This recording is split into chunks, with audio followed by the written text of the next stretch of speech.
अस्सलाम वालेकुम नाज़रीन, मैं हूं आपका मौलिज हर्बलिस्ट डॉक्टर महताब असलम।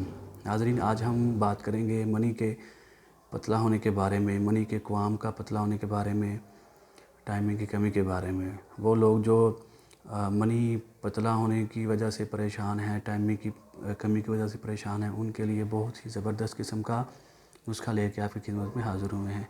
नाज़रीन, ये सादा सा नुस्खा है जिसको आप इन अज्ज़ा को आप पंसारी से बआसानी ले सकते हैं।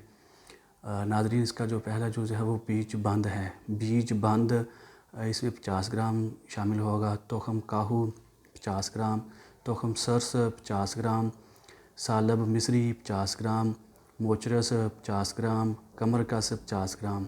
नाज़रीन, इन अद्वियात को अच्छी तरह से पीस कर इसका सफ़ूफ तैयार करें और किसी जार में, डिब्बी में इसको डाल के महफूज करके रख लें। एक चाय वाला चम्मच सुबह के टाइम, एक चाय वाला चम्मच दोपहर के टाइम और एक चाय वाला चम्मच शाम के टाइम इस्तेमाल करें। नाज़रीन, चंद दिन के इस्तेमाल से मनी का पतला होना, टाइमिंग की कमी अल्लाह के फजल करम से बिल्कुल ठीक हो जाएगी।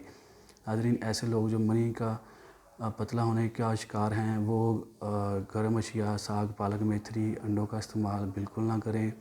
इसके साथ आप शलजम, कद्दू, टिंडे, गाजर, मूंगी की दाल, माश की दाल का इस्तेमाल करें। अल्लाह के फजल करम से चंद दिनों में ही मनी का जो पतला होना है, टाइमिंग की कमी जो है वो बिल्कुल ठीक हो जाएगी। आप अपनी ज़िंदगी से भरपूर तरीके से लुत्फ़अंदोज़ होंगे। नाज़रीन, हमारे चैनल को ज़रूर सब्सक्राइब करें और बेल के आइकन को ज़रूर प्रेस करें ताकि हमारी हर आने वाली वीडियो आप तक पहुंच सके।